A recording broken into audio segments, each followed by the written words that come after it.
Hello everybody, welcome to another 1202 analysis video.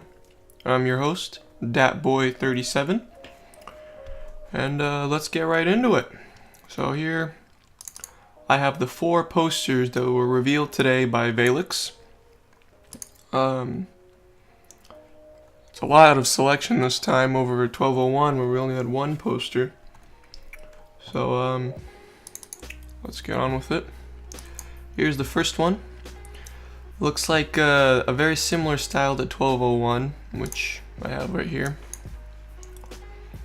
We have the main subject of the movie here, Connor, in 1201. Or here we have Yofa standing, with his name obviously being here, which we'll go into this bottom section a little later. But yeah, they also have a alternative version of this same poster here. So just a different picture in the background, but same kind of general style, I would say. So that's kind of nice. And so yeah.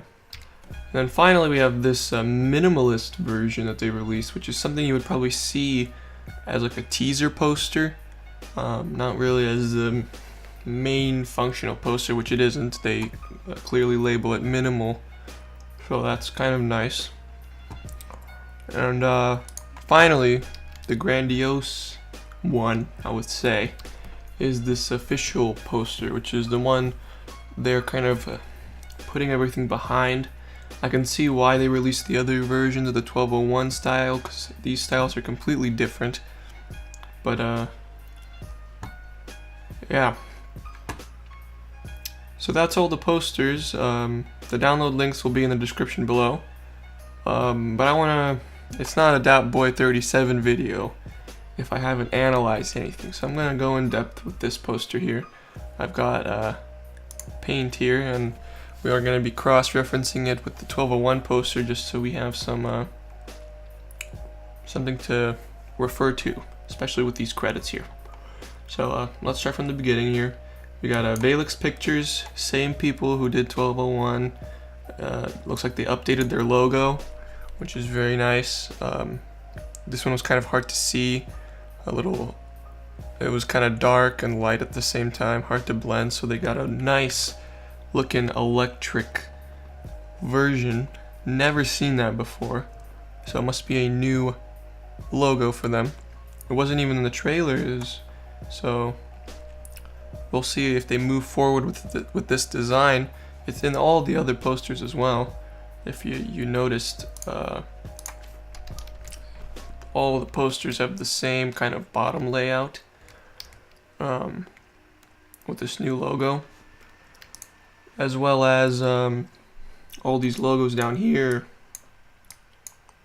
rather than the 540p. So it looks like they're really stepping up the quality here with 1202 in relation to 1201, and I think it looks a lot cleaner.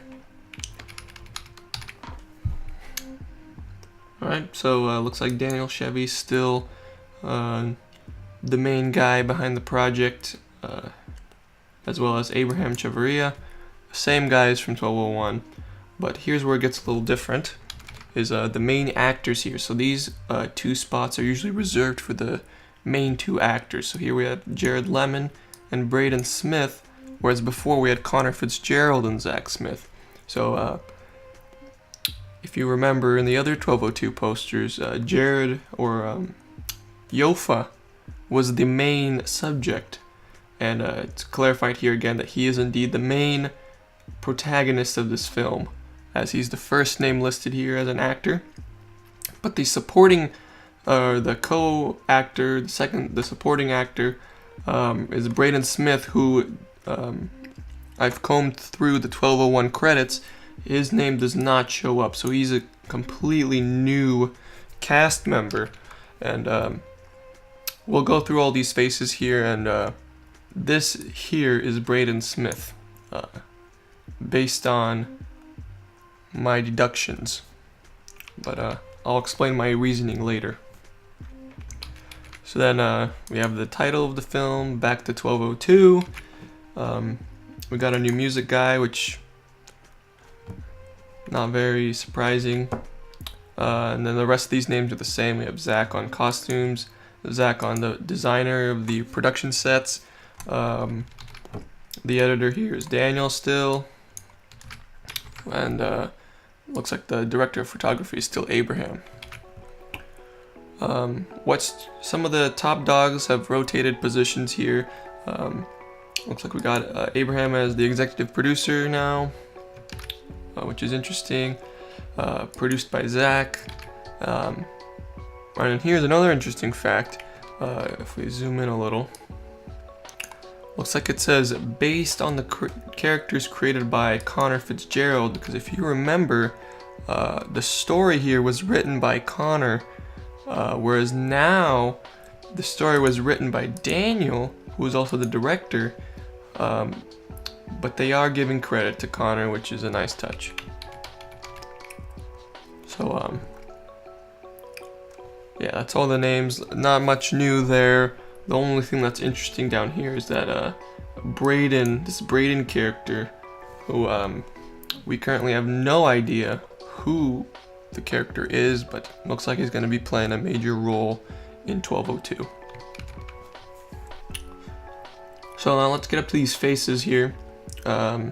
Again, linking the character names from the credits to the credits of 1201 to the actual faces was very difficult, but I've pulled it off.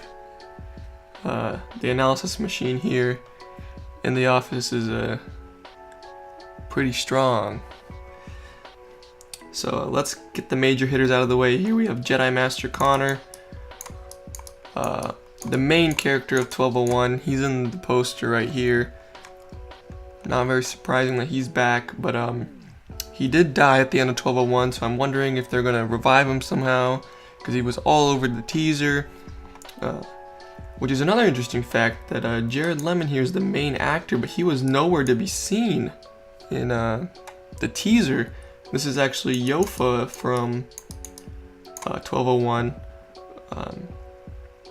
who was playing a supporting role to Connor as his master. So it's very interesting to see Connor very kind of promoted in the teaser, and now here in he's the biggest face here on the poster, but he's nowhere to be seen in the credits, only based on his characters. But he's not in the actor. He's not part of the main actors, which is very interesting. So we'll see what Connor's role will be here in 1202, and then yeah, as I said before, this is Yofa. Looks like the story is gonna follow him a little more, which is interesting. So moving down, we got a Dark Knight dude here, who is actually Daniel Chevy, who is also editing and wrote the script, looks like, and he's kind of the head of the whole thing, looks like. And well, there he is. Dark Knight dude's definitely coming back. I'm not surprised. He was the main villain in 1201, so we'll see how that turns out. Now, as we move down, we're hitting some new characters here. Well, we have Zach Baca, also known as Zach. Same guy that's here. He looks like he's designing all the sets and costumes and everything. So that's interesting. He was the co-star here in 1201, and he's, of course, I'm not surprised he's back. Or yeah, not surprised that he's back.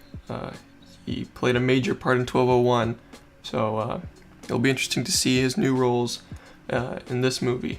But it also looks like he's got a mechanical hand here.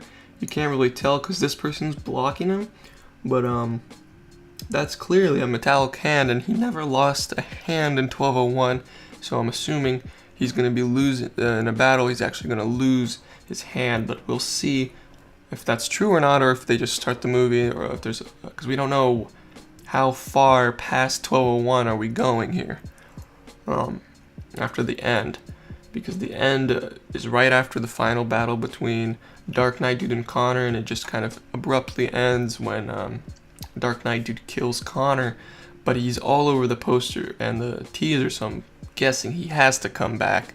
There's no way they can't bring Connor back here. Alright. Going to this side here, we have this character. This is the same actor who was the random clock guy from the final battle. He was also fighting in the battle on the dark side. So, but looks like this character is different. I do not think those characters are related, but the actor has seen experience in 1201, so looks like he's been promoted to a higher role, maybe a new character here. He's also got this golden lightsaber, which is not part of the standard colors, which I would say is red, green, and blue that we see throughout 1201. So yellow is definitely a new color, so this character might be interesting to watch out for. Also, if you kind of notice the kind of divide here between what looks like these guys look very evil to me, and so is Dark Knight dude. So it looks like he's kind of part of the cast of the evil characters, so we might be seeing a new evil character introduced as well, which will be interesting to see. So keep an eye out for this face. Next, if you keep on going down on what I consider the evil side, you've got this guy. I can't really tell. There's not really much to see here of his face. Seems like just a generic evil character. He's got the red lightsaber going on, so won't be surprised if they introduce more villains to give the villain side a little more depth, because it was kind of just Dark Knight dude and there was a bunch of good guys, so it's nice to see some variety with the villains. Finally, we have this guy who's kind of hidden behind the title here, but he looks like he's holding some bongos. You can't really tell who the actor is either, kind of blurred out. Looks like they don't want to reveal too much about the villains just yet to keep us in suspense. So that's very nice. Another interesting detail is if we go back to the whole evil side, it looks like Connor is on the right with the villains, well, what I consider to be the villains, because we know this guy's a villain, we know this guy looks like a villain. I'm assuming this guy's a villain because his face is kind of covered up like the rest of the villains. So I'm gonna guess that these guys are gonna be villains too. So maybe they bring Connor back, but I have no idea how they're gonna bring Connor back. But maybe Dark Knight dude brings Connor back to their base, and he somehow revives him, and they convince him to become a villain. Or maybe my whole theory here is wrong, because Connor was pretty devout Jedi Master, so I'd be very surprised if they turn Connor evil. But at the same time, I would be surprised if they didn't do that, with the whole thematic thing here going on. So yeah, I would say these guys are gonna be villains. I'm gonna call that right now, just based on how the poster's designed. And then I'm expecting these guys to be heroes, because we got Yofa here, who's definitely a villain, or not a villain, sorry, a hero. And we have Zach, who's also a hero. I don't know, Connor kind of sticks out to me. Another thing that it could be is like a dome kind of design. So these guys are villains and these guys are heroes, because yellow does not seem like a villain color to me. So this guy might be a hero as well, which would make sense now. These guys are all heroes and these guys are the villains. Could be. But the reason why I don't think it's the dome theory, but more of the sides theory, is because of the names here. So we have Braden Smith. We know these guys are in 1201. We know this guy's in 1201. This is actually Abraham, who was mostly the behind the scenes guy in 1201. He's now been confirmed for a role that was revealed previously. So he is on the poster here. Looks like to be holding a microphone. So I have no idea what his role is going to be. Maybe some kind of reporter, maybe some backlash from all the chaos that was happening with the Jedi and Sith, but I have no idea what this character is going to be. Yeah, so I have a feeling all these characters are returning from 1201, but this character, we've never seen him. He's on the main actors list. He's one of the bigger heads around here, so I think this is Braden Smith. And if the 1201 poster is anything to go off of, the main actors tend to be heroes, which would make Yofa a hero and this guy a hero. We know Zach's gonna stay a hero, I'm guessing, because he's on the hero side of the line. So that's my theory here. And you know, I like to theorize a lot, and I'm more often wrong than not, but that's my theory here. So one last thing before I sign off is you might have noticed these hands here on the sides, and that's actually, there's a figure behind all the characters. So let me trace him out for you. So here he goes off screen. You got something here, looks like a lightsaber, and looks like he comes up here. So his head's up here, it looks like a humanoid shape. I might have gotten that wrong, it's probably like this. But yeah, it looks like somebody's here standing. It's very strange. And he's got a lightsaber. If you actually zoom into the top here, you can kind of see the start of a face here behind Connor's head, but Connor's really hiding him well. And I think this is very intentional. I don't think they wanted us to know that much about the character, but I have a feeling this is the dark figure that Dark Knight dude was talking to in 1201. Unless it's one of these guys, but these guys are so small. And it was previously revealed by Valux that the dark figure would have more screen time than in 1201, where he had no screen time, he just had his voice. Whereas in this movie, he will actually have lines and he will appear. We just don't know who it's going to be. We know the actor is Soren from the 1201 credits, but we have no idea what he looks like, what his character is like. We just know from the audio clips what he is. But he looks like he has a lightsaber, so he has to be a Sith. And so we'll see how that works out. Anyways, thanks for watching the video, and again, all the download links for the posters are below. I know I've been talking for a while, almost hitting 20 minutes